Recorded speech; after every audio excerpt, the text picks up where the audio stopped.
കൃത്യയിടത്തിൽ പൊട്ടിവീണ വൈദ്യുതി കമ്പിയിൽ നിന്ന് ഷോക്കേറ്റ് യുവതി പ്രവാസി ജൂലിയാണ് മരിച്ചത്. അപകട സമയത്ത് ഒപ്പമുണ്ടായിരുന്ന ഭർത്താവിനും ഷോക്കേറ്റു. ലെവിൻ കെ വിജയൻ ചേരുന്നു വിവരങ്ങളുമായി. ലെവിൻ, ഇത് തുടർച്ചയായി ഇത്തരത്തിലുള്ള സംഭവങ്ങൾ ഉണ്ടാകുന്നു. എന്താണ് ഇവിടെ സംഭവിച്ചത്?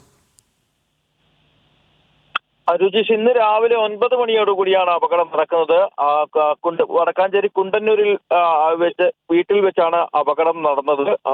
മാളിയേക്കൽ തെക്കേക്കര വീട്ടിൽ പെന്നിയുടെ ഭാര്യ 48 വയസ്സുള്ള ജൂലിയാണ് പറമ്പിൽ തേങ്ങ പറിക്കാൻ പോകുന്നതിനിടെ, അതായത് ഈ വീട്ടിന്റെ പുറത്തുള്ള പുരയിടത്തിലെ ഒരു മോട്ടോർ പുരയിലേക്ക് ഒരു വൈദ്യുതി കണക്ഷൻ പോകുന്നുണ്ട്. ഈ വയറുകൾ മുറിഞ്ഞു കിടക്കുകയായിരുന്നു. ഇതിലറിയാതെ ശരീരത്തിൽ തട്ടിയാണ് ഷോക്ക് ഏൽക്കുന്നത്. ജൂലിക്ക് അപകടം പറ്റിയ ഉടൻ തന്നെ ഭർത്താവ് രക്ഷിക്കാൻ ശ്രമിക്കുകയും അദ്ദേഹത്തിനും വെന്നിക്കും ഷോക്ക് ഏൽക്കുകയുമാണ് ഉണ്ടായിട്ടുള്ളത്. സംഭവ സ്ഥലത്ത് തന്നെ വെച്ച് ഗുരുതരമായി പരിക്കേറ്റ ജൂലിയെ ഭർത്താവും ബന്ധുക്കളും ചേർന്ന് ആശുപത്രിയിലേക്ക് എത്തിച്ചെങ്കിലും മരണം സംഭവിക്കുകയായിരുന്നു.